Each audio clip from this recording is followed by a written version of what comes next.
Hey everyone, welcome back. And this is another top list. This is my top 5 summer 2013 anime. So yeah, there were a total of 12 series that I reviewed episodically for the summer. Rosen made in 2013 would have been the 13th, but I dropped it after the first episode because it turned out to be a continuation instead of an actual remake or reboot or whatever, or something completely different or whatever, you know. So yeah. Anyways, though, my top. Just so you know, if I didn't put something on this list, it's not because I didn't like it, because I pretty well liked, in some way, more or less, every one of these shows. Some less than others, but these are just the 5 that I thought were the best. So yeah, let's do it. Number 5 would have to be C3 Boo, Stellar Women's Academy, High School Division Class C3. Now this one was really surprising for me because I did not expect it to be any good. Okay, I really didn't. Like, To me, it just seemed like an Azumanga Daioh clone with guns from the description on AnyChart.net. Okay?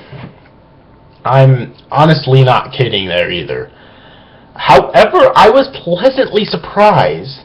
The story revolves around our main character, Yura, who transfers into an all-girls academy known as Stellar Women's Academy. And she ends up joining the C3 Airsoft Club, which is basically set around playing airsoft and having fun with it, and they enter tournaments and everything. And you know, it's not too often when I can say that a slice of life series actually makes me like the characters, like to the point beyond thinking that they're just funny. You know, Azumanga Daioh did it, and now this one did it as well. And I don't like a whole lot of slice of life series because of that as well, but this series was definitely a pleasant surprise, and I do definitely recommend it if you're looking for something different in the slice of life genre, because it's definitely different. Alright. Number 4 is Blood Lad. There better be a second season to this, because the ending, man, that ending just leaves it so open for a second season. I mean, but it's still a really good series. The story basically revolves around an otaku vampire named Staz Charlie Blood. Alright.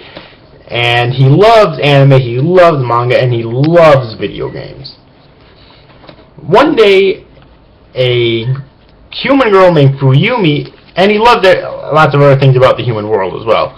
One day, a human girl named Fuyumi steps through a portal and walks into the demon world. And this is, of course, Staz's first time ever seeing a human, let alone a human female. However, she ends up dying, and so Staz makes a vow to help bring her back to life. And that's basically where the whole plot takes off at. It's very entertaining, and you know, one of my biggest problems with this series was that, you know, it's one of those series that teases towards romance, but there's not really any definite romance in it, but it's still a really good series, but yeah, there better be a second season. It's only 10 episodes too, which I thought was kind of weird. You know, it's one of those series that the episode count is kind of abnormal, you know, 10, you know, if you're looking at Monster, yes, alright, that series says like 74, I believe, something like that, 70-some, which is unusual, you know. So it's one of those series that has a very unusual episode count. But it's still a really good series that I do definitely recommend. Now then, number 3. Can't believe I'm putting this series on this list. It's a lot better than I thought it would be, though. That would be Free Iwatobi Swim Club, the latest series from Kyoto Animation. The animation studio that seems to be pumping out a shit ton of works lately. So yeah, Free is a swimming anime. if you couldn't tell from the title, and I was surprised at how much I liked it. You know, the characters are really likable, the story is original, and the animation is incredible. And, you know, the swimming scenes are rotoscoped, and it's some of the best rotoscoped animation I've ever fucking seen, period. Like, it looks really fucking good.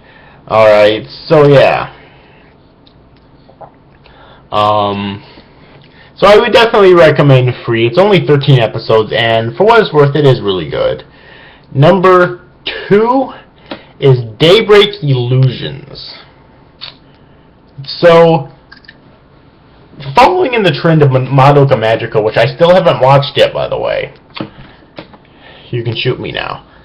This series, it kind of follows in the trend of being a deconstruction of the magical girl genre. Now, I haven't seen Madoka Magica yet, so I don't know how well that does it. I heard it does it very well, but I thought this one, towards the end, was a bit sloppy in the sense that it didn't really feel as dark as I would expect. Like, in the end, it didn't feel as dark as I would expect a deconstruction of the magical girl genre to do, you know, because you have a frickin' Jinka who previously died, but she's would add to the darkness, but she's brought back. And you had Luna, who was previously Control, and you thought she was going to die in the end, but she was saved. So it has to do with that. You know, I didn't really feel it was as dark at the end as it should have been to be a deconstruction of the magical girl genre. But it is a really good series, though.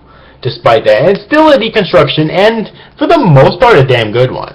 There's just some things that they could have done better in terms of being a deconstruction, but overall, it was a pretty damn good one. I really enjoyed it. So yeah, I do definitely recommend it. And number 1 is The Sunday Without God. Now, this anime is not perfect, but I do still think that it's a masterpiece in its own right. By Madhouse Studios, no less. Alright, and Madhouse, I think, is an amazing animation company. So, yeah, Madhouse really outdid themselves with this one.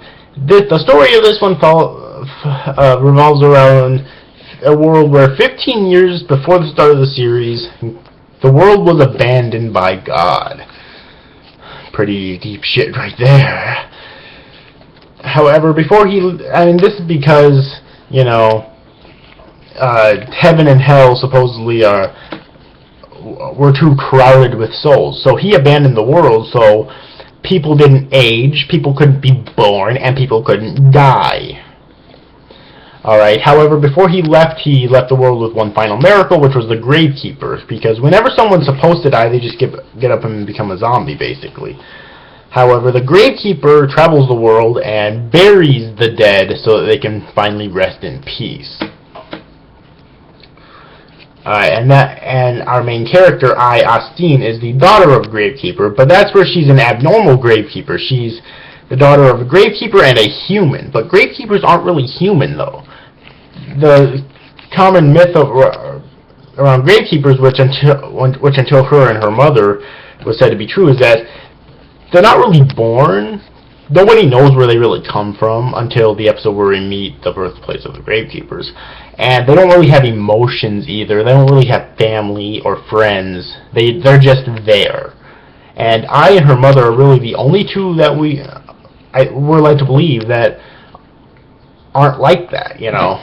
So that's why I is a very abnormal Gravekeeper. She's the daughter of a Gravekeeper and a human. Okay. Alright, and it's a very original plot, and there's 5 different story arcs throughout this 12 or 13 episodes. 12 episode series.